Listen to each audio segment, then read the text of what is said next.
3, Probably. 2, 1. Guess we're doing it again.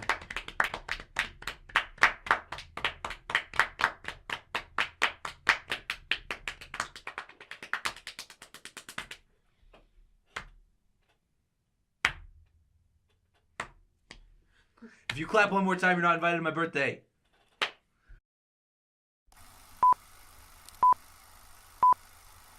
Now for our feature presentation.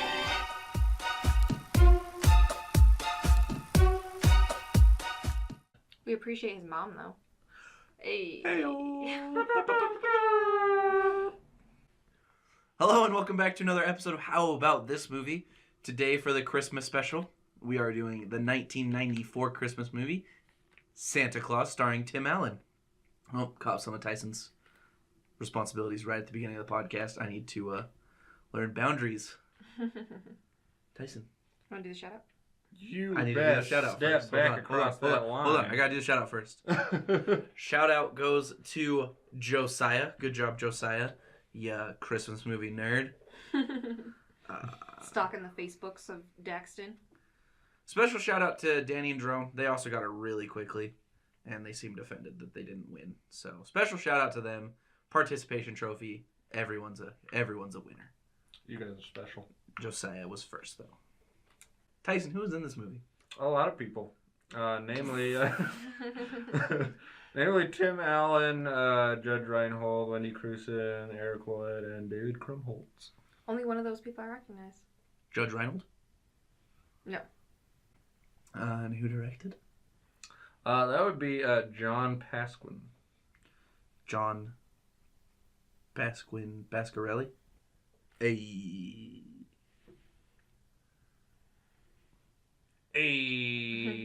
There's still a bug in here. Kill it! Murder its family! The plot of this movie is a real doozy.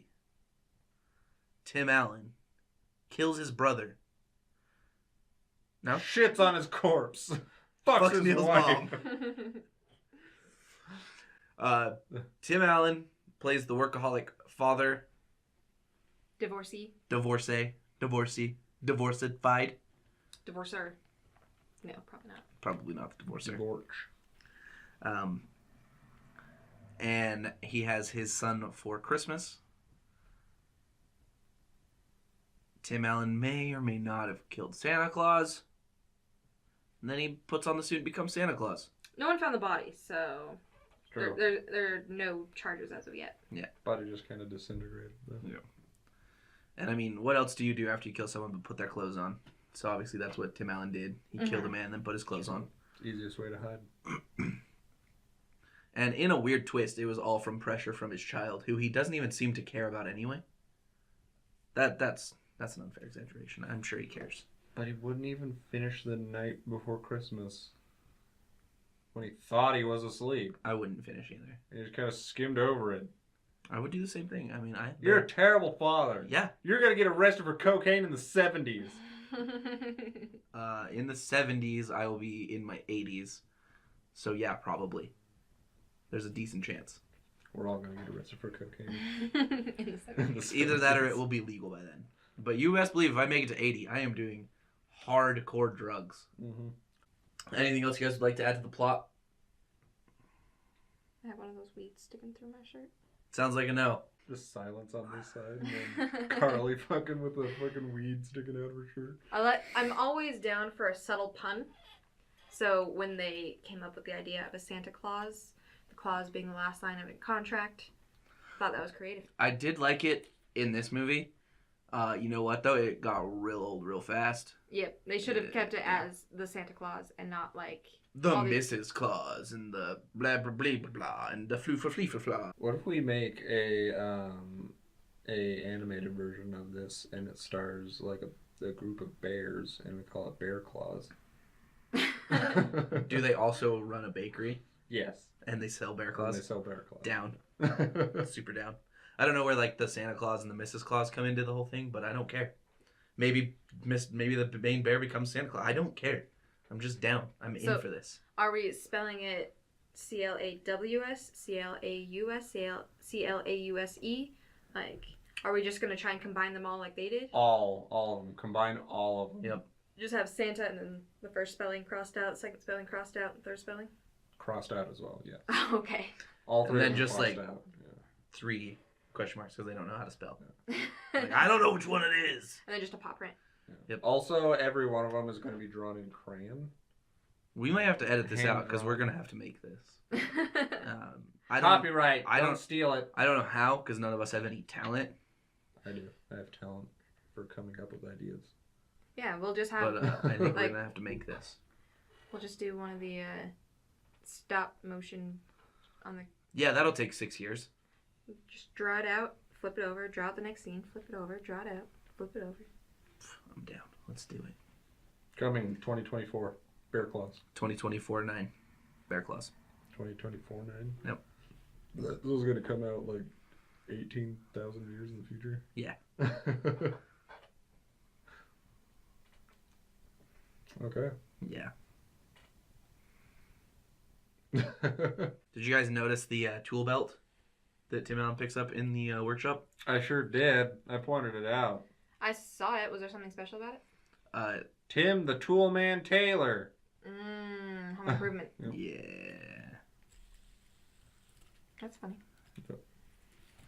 Tyson, Yo. what was the budget of this movie and how much did it make? Well, the budget of this movie was estimated around $22 million, and it grossed $144 million. Opening weekend, it only made 3.65 million pounds because it premiered in the UK, but still made a chunk of change. That it did. That it did, Carly. That it did.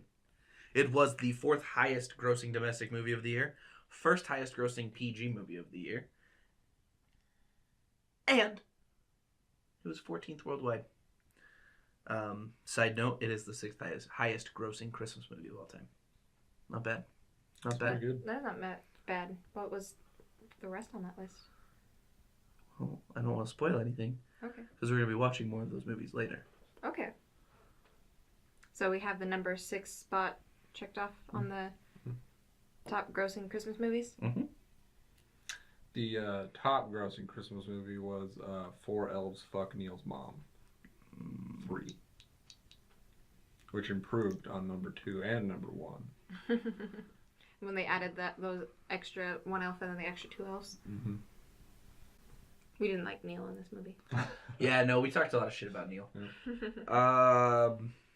He gives bad haircuts. He gives terrible haircuts. He does. And he acts like it's his child.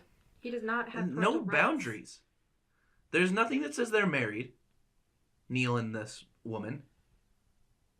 And he knows no boundaries. We don't He think just- it's okay for him to spend time with you. Are you the dad? Yeah, like, you're not my father. You have the authority to say he can't hang out with his own father? Yeah, it was frustrating. Fuck you, Neil. The man whose wildest dream is to have a fucking weenie whistle. Yeah, I mean, that says all you need to know about him right there. And he wears terrible sweaters. Just awful. True. Not even like nice, ugly Christmas sweaters. Yeah, see, that's dope. His sweater was terrible. Like, he's a good person. He cares, but he doesn't know boundaries, and I don't appreciate him as a human being. He's not my friend. Tyson, Counterpoint. what was your favorite scene in this movie? I don't know. Probably when every single time that the elves mentioned that they were old, that was a blast. Did they mention that they were old? They did mention that they were old. Yeah, it was a really funny thing they did. They had all the elves played by children, and then talked about how old they were. Mm. But it was just only like once or twice, right? They just kind of Oh, implied no. It It was was a recurring joke. It was From- basically the entire movie. Yeah, pretty much from Oh. beginning to end. Once you see the first elf, they make a age joke, and then the last joke that an elf makes is an age joke. It's true. And that's age, not AIDS. Yeah, that's true. Where- Don't get that mixed up. Age, AGE, not AIDS. I wonder if they're super proud of the fact that they're old as fuck. They're so old. They're so old. They mention it. a couple At times. every chance. Oh. At every chance. By the way, I've been making this hot cocoa for 1,200 years. We get it. You're get it. old. Elves are old. Yeah, those are my favorite scenes. Just a compilation of elves saying they're old. What's your favorite scene, Daxton? No, it's Carly's turn. Oh, no. Okay, it's Carly's turn. Teasing. When Scott Calvin is under investigation, they have him in the questioning room. You bastard. And they just keep saying, when I say name, you say Scott Calvin. Name, Kris Kringle. Name, St. Nicholas. Just, Papa Gijo. it's a gold scene. He's just like so animatronic and then like how happy he is. You just want to punch him in the face because he's being so smug, and it's great. Well, fine. I'll pick a different scene, but I mean, I'm the one that said Papa Gijo, not you. So maybe it's one of our favorite scenes, but maybe it's not yours. You can't say what is or what is not my favorite scene. You know what? You're right. She has a point. That's a really good point, even. An infallible point. Yeah, I'm not her. I don't know what her favorite scene is. Does I'm Carly sorry. know what her favorite scene is, though? Pretty Does sure she it's the one that really? makes me laugh. I So don't know about that. my favorite. Well, I was gonna use the same scene, but so as to not be repetitive, the lunch scene I also liked as well, which we can use because I wanted to roll into talking about the total tank thing anyway. So during the lunch scene, it's his first time back since finding out he's gonna be Santa, and then pretending that wasn't a real thing. He orders all the fucking sweets. He's like, he gets his little Caesar salad with dressing on the side, and then starts ordering just Dessert. cheesecake, creme brulee, hot fudge sundae, and all that stuff. And everyone's like disgusted. Which, like, first of all, rude. Let a man eat. Let's go. But I think that was my favorite. Just like him ordering all that food, and then everyone just like looking at him, waiting for him to eat it. A bee sting, huh? It was a big bee. Why don't you mind your own business? Yeah. Why don't you just leave me alone? While we're in this business meeting, remember, minding your own business is free. Yeah, It's true. Yeah. It fits in the budget. it does. It don't cost a thing. To worry about yourself. So at this point, people had already kind of freaked out and thought he was taking the Santa Claus thing a little bit too far. Not quite too far. And to illustrate this, they have him react negatively to a pitched commercial for the new toy they're going to launch this year. And not to tell you guys too much about myself in this budding relationship, but I'm not a marketing executive. That is not what I do for a living. I will tell you, though, that making Santa Claus and his elves look like militants marching down the main street of New York with a tank is a terrible ad. And as someone who is in that business, Scott Calvin had every right to tell you how terrible that ad was. This was not an overreaction by someone who has become Santa and is delusional. This is sound advertising thinking. Oh, I hope everyone was good this year because he just took out the so-and-so's house. That's what he said. Mm-hmm. He didn't mention the militant point, but he did say that it was a bad idea based on appearance and that it's just not a good vibe for Santa. Yeah. And everyone thought he was wrong. No, that is a terrible commercial. Don't at me. At me.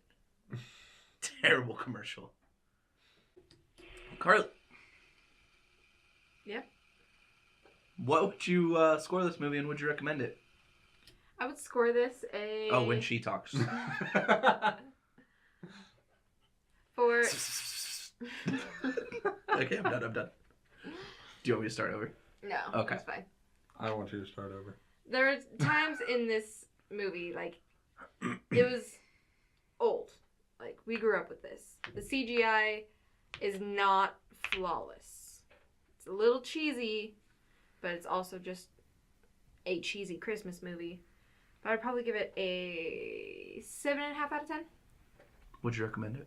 I would recommend it. It's probably one of the most classic Christmas movies. Would you mind if I went? Go for it. Okay. So I like what you said about it being something we grew up on, and it's always going to be something that you watch fondly. Of course, this time watching it back, we are watching it with a more critical eye. And one thing I will say is that there's a lot of manufactured controversy in this movie. Like, no one's going to freak out that a kid has an imagination and believes in Santa Claus. You know what kids do? They have imaginations. They believe in Santa Claus. No one's going to take away parental rights because your kid believes in Santa Claus. Like, I understand that there are bits where he went too far in their eyes, becoming Santa Claus. Obviously, they didn't know that he was becoming Santa Claus. But I just felt like a lot of it was an overreaction. A lot of it was false. No one was that upset. No one in a real situation would be that upset. When you're dating a psychologist, he's going to try and diagnose things that aren't there. But when you're dating a psychologist, he's going to know boundaries because he's a mental health professional and doesn't feel the need to step in everyone else's fucking business. Mm-hmm. Neil. Fuck your mom. That being said, it is still a classic Christmas movie. That being said, I still love it. It's still awesome. But it's definitely not as good as you think it is when you sit back and watch it critically. I would give it a 7 out of 10, and I would absolutely still recommend it. And I'll probably watch it again next year. But once a year is enough for me. I do not need to watch this movie again this year. Tyson. Yeah. What would you score this movie? Sorry. I'd agree with all your points. And I was originally thinking of getting it like a 6 out of 10. Then I thought we had a lot of fun just ripping it. Just making fun of like how the elves say they're old, saying we're gonna fuck Neil's mom. The elves are old.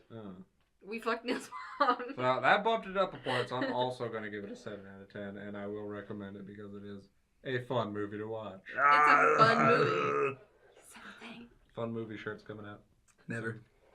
I was thinking we should have a counter of how many episodes we've said it's a fun movie in, but it's all every single every one. single one. Yeah. It's 24 episodes at this point. It started as like we're saying it just like as a crutch, and then it was like, oh, don't say it, and then we'd say it, and then it was like, oh, say it ironically, and now it's just kind of like it's an accurate statement. It's just a thing now. Movies are fun, okay? Yeah. Don't hate us because we say the same things all the time. We're not that smart.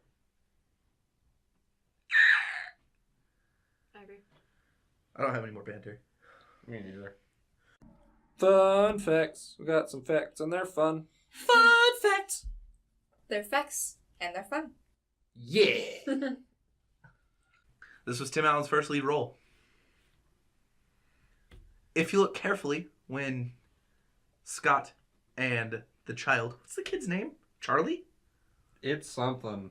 Charlie, yeah? I believe it's Charlie. I believe it's Charlie. When Scott and Charlie are leaving the North Pole, there is a Mickey Mouse logo into the moon. And probably the funnest of facts would be that Bill Murray and Chevy Chase were both offered this movie before Tim Allen, but turned it down because they had already been in Christmas movies. Scrooged for Bill Murray and Christmas Vacation for Chevy Chase, if you don't know. And they didn't want another movie that was going to play every year at Christmas for some reason. Who doesn't? Okay. It's more money. I did say to Tyson, and Tyson agreed. It is something that could like ruin your career though. Like something, a decision like that, like pigeonholes you.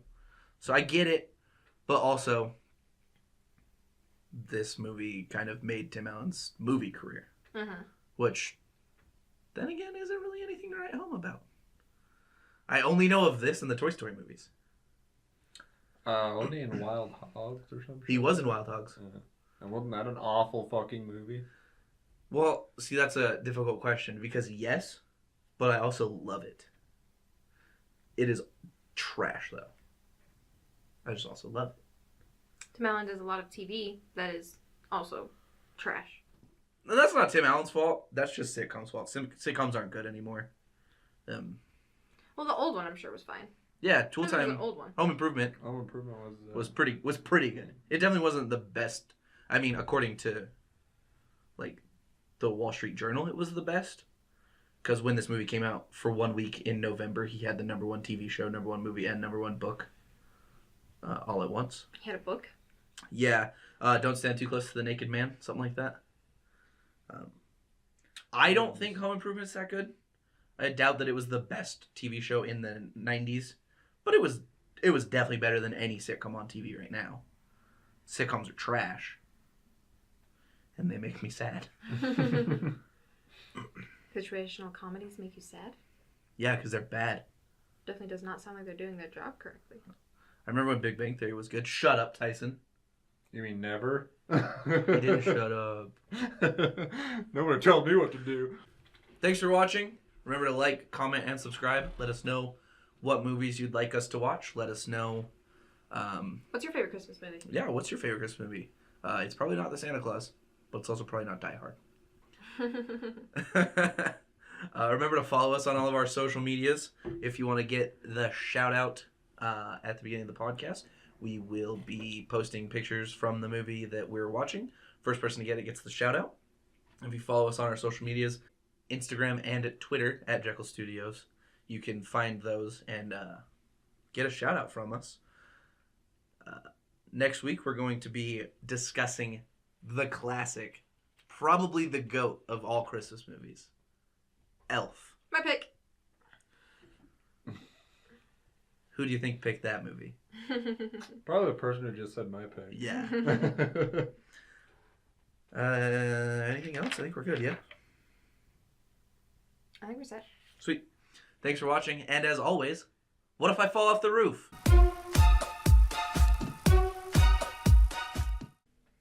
All right, Tyson, your turn. Santa Claus. Ah!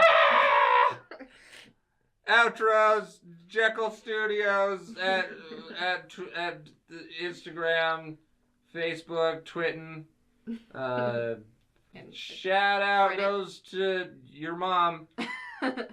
Great episode. Bye, guys. Yeah. We're gonna play video games now.